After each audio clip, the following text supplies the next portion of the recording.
पूरे हिंदुस्तान में सबसे ज़्यादा ब्लैक मनी मेरे पास ही है, इसलिए मैं भी परेशान हूँ कि जान गई नी ये हो जान गई नी जान, प्यार नहीं खेल खल हाथ के लकीर में, नई खुद तकदीर में जान। सबसे पहले लहरे चैनल देखने वाले जितने भी मेरे श्रोता हैं सबको प्रणाम करता हूँ, दिल से थैंक यू कि आप सब लहरे चैनल के द्वारा हमारी हर उस मूवी को, हर उस बातों को आप तक पहुँचती है। तो मैं इस चैनल को दिल से थैंक यू बोलना चाहता हूँ। ढेर सारी शुभकामना कि हज़ारों हज़ार बरस जब तक धरती रहे लहरे का झंडा ऐसा लहराता रहे। बाकी आज एक्शन राजा का मैंने ट्रेलर देखा, काफ़ी अट्रैक्टिव है और काफ़ी इंजॉय है, मज़ा आ गया मुझे एक्शन देखकर। तो सच में जिस हिसाब से नाम है उस हिसाब से एक्शन भी हुआ। और एक्शन मास्टर कौन है ये तो मैं नहीं जानता।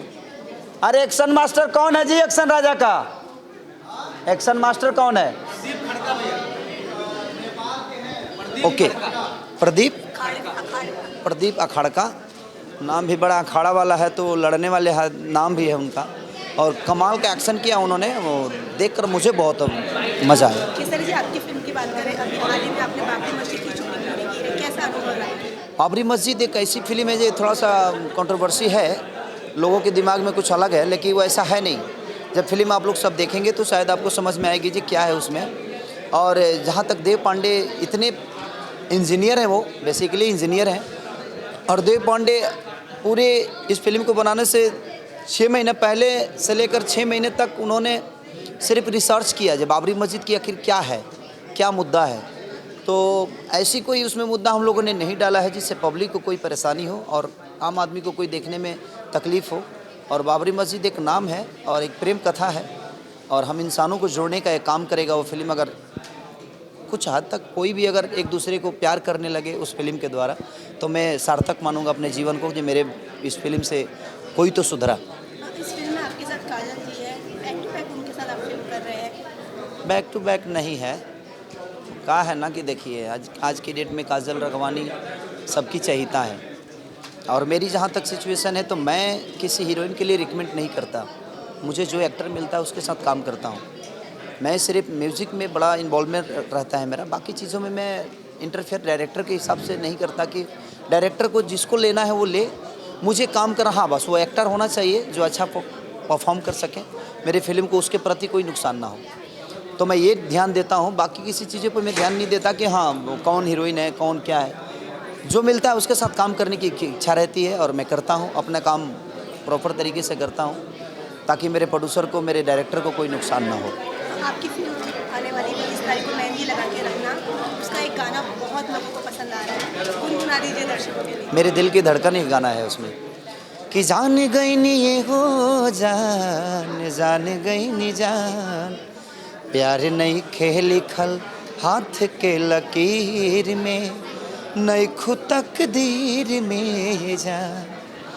मेहंदी के गाने मुझे लगता है इंडस्ट्री के सबसे सुपर गाने हैं, और जितनी भी फिल्में रिलीज़ हुई है, आने वाली है, मेहंदी के गाना एक ही गाना उसका है सरसों के सगिया, जो कि बहुत पॉपुलर हुआ है।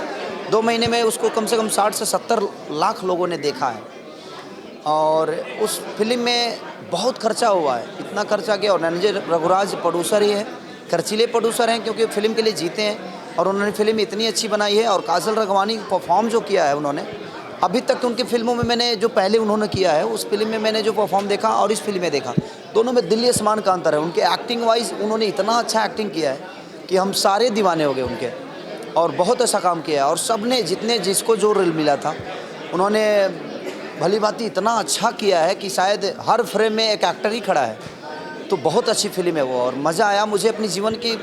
मुझे बहुत प्यार है मेहंदी लगा के रखना से, बहुत प्यार, कि क्या बताऊं कितना प्यार है, क्योंकि कहीं ना कहीं वो मिट्टी से बनी फिल्म है मेरी।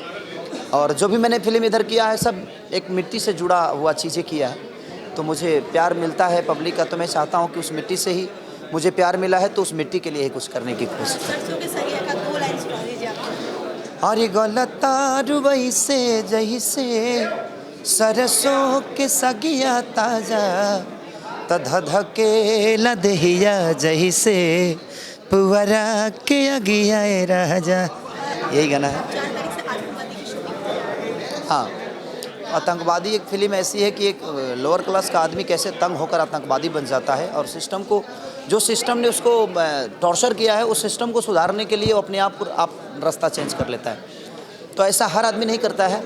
जो काफ़ी परेशान हो जाता है वो चीज़ों को गलत कदम उठाता है, लेकिन ऐसा मैं नहीं कहूँगा कि आप लोग परेशान होकर गलत कदम उठाइए।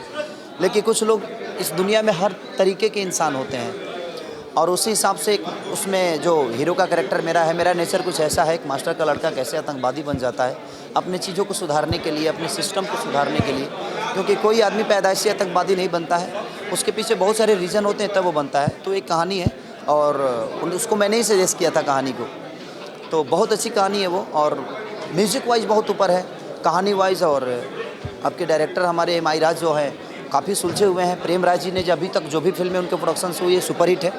तो एक अच्छी खर्चीली फिल्म है और एक अच्छा संकेत लोगों को मिलेगा जो सिस्टम कैसे सुधरती है उसमें दिखाया गया है। 500 और 1000 का नोट बैन हुआ है, खिसारी के पास कितना ब्लैक मनी है? बहुत है। मुझे लगता है कि इस पूरे हिंदुस्तान में सबसे ज़्यादा ब्लैक मनी मेरे पास ही है, क्योंकि करोड़ों मेरे फ़ैन हैं और करोड़ों मेरे फ़ैन हैं, तो जितने उनके पास है वो संपत्ति तो मेरी ही है। मैं इंजॉय उनका कराता हूँ। आज वो तकलीफ़ में है तो उनकी तकलीफ़ मेरी तकलीफ़ है। तो जितने उनके पास ब्लैक मनी है वो सब मेरे हैं, क्योंकि कहीं ना कहीं वो मेरे मनोरंजन के लिए, अपने काम के लिए, अपनी ज़रूरतों के लिए रखे हैं और मैं उनसे जुड़ा हूँ। तो शायद इस पूरी धरती पे मुझे लगता है हिंदुस्तान में जितने ब्लैक मनी है सबसे ज़्यादा मेरे पास है, क्योंकि मेरी पब्लिक ज़्यादा है और करोड़ों लोगों के पास जितना ब्लैक मनी है वो मेरा है और कहीं ना कहीं मैं उनसे जुड़ा हूँ। तो उनकी तकलीफ़ मेरी तकलीफ़ है, इसलिए मैं भी परेशान हूँ अपने पब्लिक को लेकर, एक आम आदमी को लेकर। Welcome, thank you.